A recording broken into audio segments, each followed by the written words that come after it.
Have you ever wondered why you get a fever when you're sick? It's not just a random side effect. Fever is actually your body's clever way of fighting off infections. It's like an ancient weapon that's been around for millions of years, helping all sorts of creatures, from fish to mammals, stay healthy. For us humans, a normal body temperature is around 37 degrees Celsius. That's our ideal comfort zone. But when nasty bugs like bacteria or viruses invade, our bodies know just what to do: raise the temperature. Think of it like turning up the heat in your house to make it too hot for uninvited guests. This rise in temperature isn't just an accident. It's a carefully orchestrated defense mechanism, a sign that your immune system is hard at work, battling those microscopic invaders. It's proof that your body is doing exactly what it's supposed to do: protect you. So the next time you're feeling feverish, remember that it's not necessarily a bad thing. It might just be your body's way of saying, "Don't worry, I've got this." Imagine your body as a fortress, constantly guarded against invaders. When harmful bacteria or viruses breach the walls, they trigger an alarm system that sets the fever response in motion. This alarm system relies on special chemical messengers called pyrogens. Think of pyrogens as the messengers that raise the red flag, alerting the body to danger. These pyrogens can come from both our own immune cells and the invading germs themselves. They travel through the bloodstream to a tiny but mighty control center in the brain called the hypothalamus. The hypothalamus acts like our internal thermostat, carefully regulating body temperature. When it receives the signal from the pyrogens, it knows it's time to turn up the heat. The hypothalamus then sets a new, higher temperature set point, and our body gets to work making that happen. It's a remarkable example of how our bodies are constantly working behind the scenes to keep us healthy. Once the hypothalamus raises the thermostat, our body kicks into gear to reach that new, higher temperature. It's like stoking the furnace on a cold winter's day.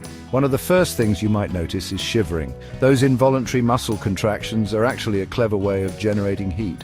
Blood vessels near the skin also constrict, narrowing to reduce heat loss from the surface. This helps to keep the warmth trapped inside the body, where it's needed most. As the body temperature rises, you might start feeling hot, even flushed. This rise in temperature requires energy, and your metabolism speeds up to provide it. It's like your body is working overtime, burning more calories to fuel the fever response.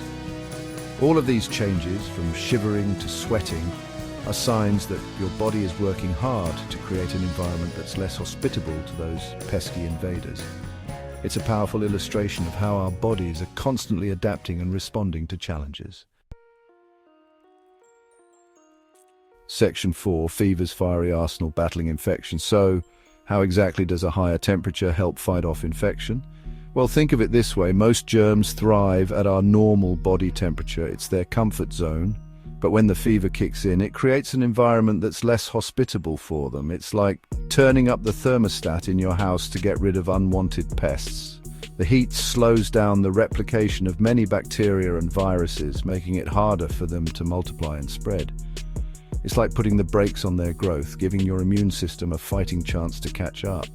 But that's not all. Fever also gives your immune system a much-needed boost. It's like sending in reinforcements to battle the invaders. The higher temperature enhances the activity of white blood cells, those brave soldiers that patrol our bodies and fight off infections. These white blood cells become more efficient at finding and destroying those harmful germs.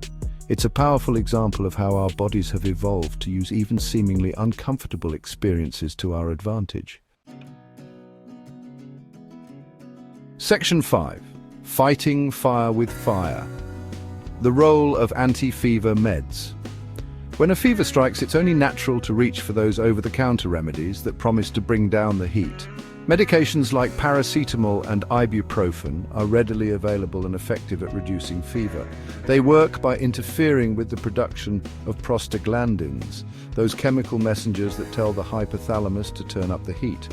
While these medications can provide welcome relief from the discomfort of fever, it's important to remember that they're not always necessary. In fact, taking them too often might actually interfere with your body's natural defenses. Remember, fever is a sign that your immune system is working. Suppressing fever with medication might give those germs a chance to multiply and spread more easily. It's like calling off the reinforcements just when the battle is heating up. So the next time you have a mild fever, consider riding it out, knowing that your body is doing its best to fight off the infection.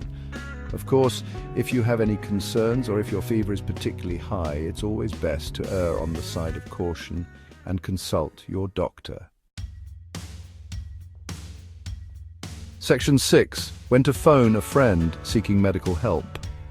While a mild fever is generally nothing to worry about, there are times when it's crucial to seek medical attention. For adults, a fever above 40 degrees Celsius, which is 104 degrees Fahrenheit, is considered high and warrants a call to the doctor. For infants and young children, the threshold is lower, as their little bodies are more vulnerable to the effects of high temperatures.